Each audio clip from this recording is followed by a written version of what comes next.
Cette semaine, merci Hachem, notre parachat Haye Sarah.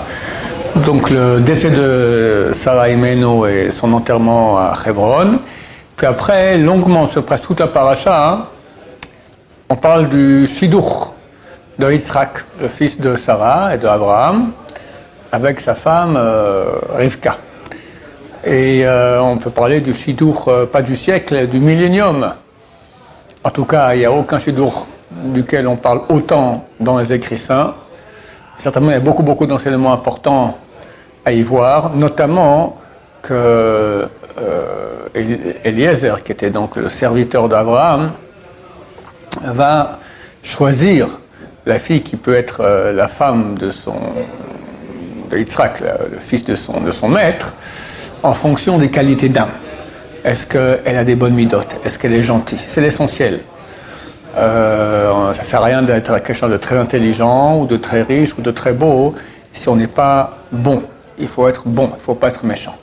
Donc tout le monde connaît l'histoire, elle lui propose à boire, elle donne aussi à ses chameaux. Je ne vais pas faire un cours entier, il y a beaucoup de cours sur le sujet qui expliquent à quel point c'était dans le détail. Il faut faire très attention comment après elle va faire avec la jarre. S'il a bu directement, qu'est-ce qu'elle en fait? Donc elle donne ça aux chameaux de façon élégante et elle donne elle-même à des dizaines de chameaux. C'est des quantités d'eau à puiser énormes.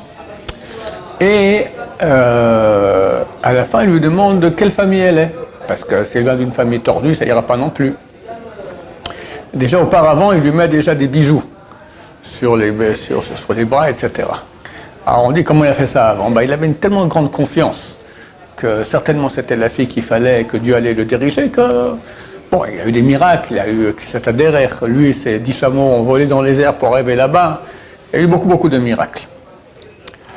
Et quand elle lui dit de quelle famille elle vient, c'est en fait la famille d'Abraham, cousin, alors il bénit Dieu et se prosterne. Après, quand il va à la famille, il raconte toute l'histoire et il demande est-ce que vous êtes d'accord que je prenne donc Rivka? Il faut demander l'autorisation aux parents et les parents acceptent. Ils ont dit ça provient de Dieu, vas-y. Alors là, il est tellement content, c'est écrit qu'il s'est prosterné à terre. On a rajouté le mot arza, à terre. C'est pas marqué la première fois qu'il s'est prosterné à terre. Il est prosterné, normal. Là, à terre, ça veut dire, c'est une chose que nous on ne fait pas aujourd'hui. Même à Yom Kippour, on ne le fait pas, mais ça existait dans la Torah de faire Pishut Yadayim Raglaim. On se remet à plat avec les mains et les pieds étendus. D'accord? C'est vraiment se prosterner de la façon la plus totale qu'il puisse y avoir devant Dieu. Et il n'a rien dit. Il n'a pas dit béni soit l'Éternel qui m'a amené dans la famille de la famille des cousins de mon maître et que je suis tombé sur la fille qu'il fallait, etc. Comme il a fait la première fois. Alors il faut croire, c'est Rav Karlshan qui dit comme ça, il dit comment ça se fait qu'il n'a pas loué Dieu à ce moment? Il faut croire que le fait de se prosterner à ce moment-là de façon aussi radicale, c'est mieux que toutes les bénédictions qu'on peut faire à Hachem. Et moi j'ai pensé à un petit truc qu'on pourrait rajouter qui est peut-être un peu aussi avec l'actualité, merci Hachem.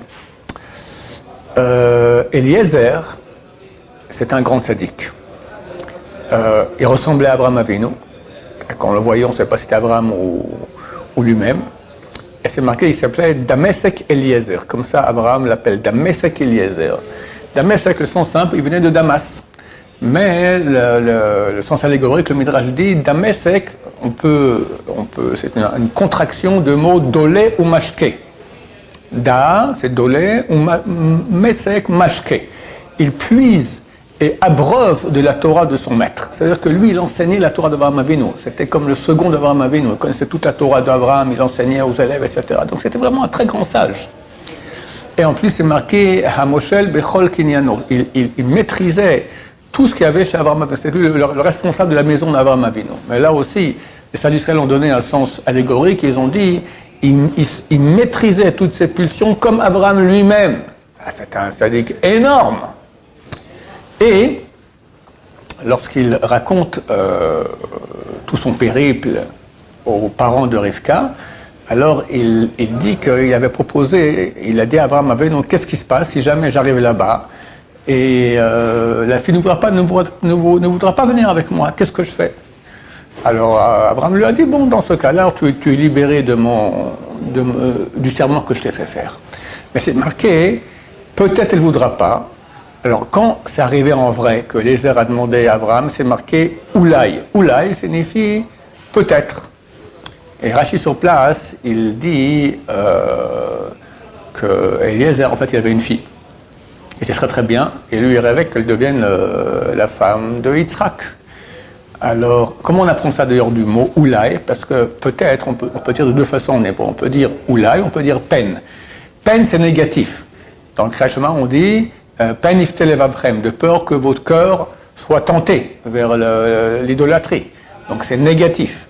Oulaï, c'est positif. Peut-être que la fille ne voudra pas venir avec moi, et dans ce cas-là, je pourrais marier ma fille. Alors Abraham lui a dit une chose terrible, il lui a dit, écoute, comprends que moi je suis béni et toi tu es maudit. Pourquoi? Parce que Eliezer est un descendant de Canaan. Canaan a été maudit par Noach, par Noé. Et maudit et béni ne peuvent pas se coller ensemble. Néanmoins, Eliezer a fait un travail tellement grand sur lui-même et sachant qu'il aurait pu, il aurait bien voulu que sa fille soit la femme de Yitzhak. Néanmoins, quand Abraham a dit non, il est parti pour chercher le shidduch pour Yitzhak. Il a fait ça avec il s'est complètement donné pour cela à fond. Et à ce moment, il est devenu béni, comme ça dit le Zohar HaKadosh, parce que lorsque Lavan le fait rentrer dans la maison, donc Lavan, le frère de Rivka, il lui dit, Bo Beruch Hashem, viens, béni de Dieu. Quoi, béni de Dieu? Alors Zohar HaKadosh dit que c'est un ange qui est venu, qui a mis ça dans la bouche de Lavan, et dès ce moment-là, Eliezer a su qu'il était béni. C'est pour ça que quand il va le raconter, que quand il a demandé à Abraham, qu'est-ce qui se passe, si peut-être elle ne voudra pas venir, alors c'est pas marqué Oulaï, comme on écrit normalement, Aleph, Vav, Lamed Yud, c'est marqué Aleph, Lamed Yud. On peut lire Elaï, vers moi elle viendra la fille. Et là, c'est aussi un signe qu'on dit comme quoi il était intéressé par cela. Alors moi, j'ai pensé dire comme ça, j'ai pensé dire, comment ça se fait qu'Abraham refuse la fille de Eliezer alors que pour finir il est béni, et l'envoie chercher Rivka, qui vient de Bethuel et Lavan, des idolâtres, des Rechaïm, des mécréants. Le soir, ils ont dit, ok, c'est bon, tu peux la prendre. Le lendemain matin, ils ont dit, bon non, peut-être qu'elle reste ici 10 mois, 1 an. Pourquoi ils ont changé la vie comme ça? Parce qu'en fait, quand ils lui ont donné à manger, ils ont empoisonné le plat. Et un ange est venu, a mis à la place, il a mis le poids empoisonné au père Bethuel, qui est mort, d'accord, la même nuit, empoisonné, et Eliezer, il a survécu. Donc eux, ils ont accepté, parce qu'ils ont dit, bon, on lui règle son compte, c'est terminé, elle restera ici.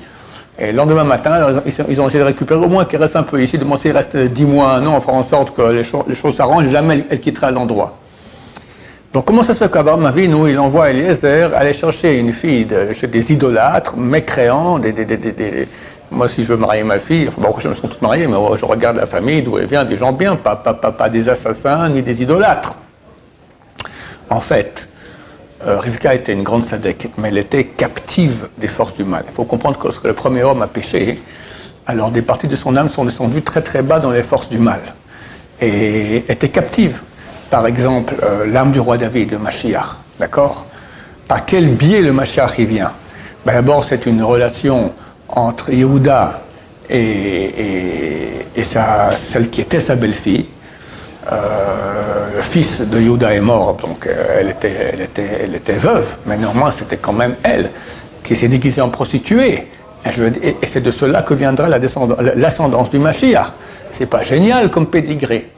Ça c'est du côté du père du roi David. Du côté des hommes, du côté de la femme, c'était Ruth Moavite.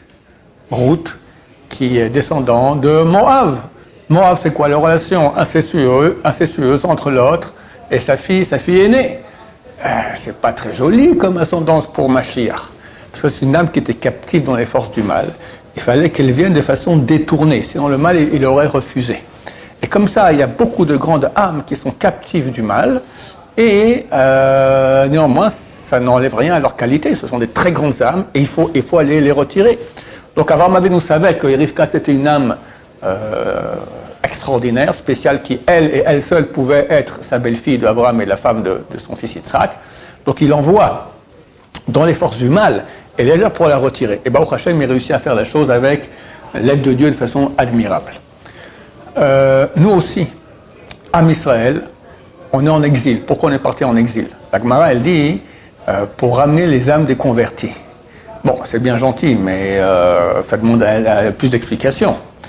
En fait, par le fait que le peuple d'Israël parte à l'étranger, c'est quoi une âme de converti? C'est la même chose. C'est une âme, d'habitude une grande âme, qui est tombée dans un corps de non-juifs, elle est dans les forces du mal, et quelque part, on va la libérer par le fait qu'elle verra des juifs pratiquer, etc. Elle aura envie, parce que c'est une âme juive en fait, elle aura envie de se convertir, elle a une attirance pour le peuple juif, elle se convertit, et comme ça, elle quitte les forces du mal pour joindre les forces de pureté. Mais plus profondément, on est parti en exil pour amener toutes les étincelles de sainteté, justement, qui sont parties en galoute, qui sont en exil. D'abord, celle par le péché du premier homme, qui a fait tomber beaucoup d'étincelles, de parties de sainteté dans les forces du mal.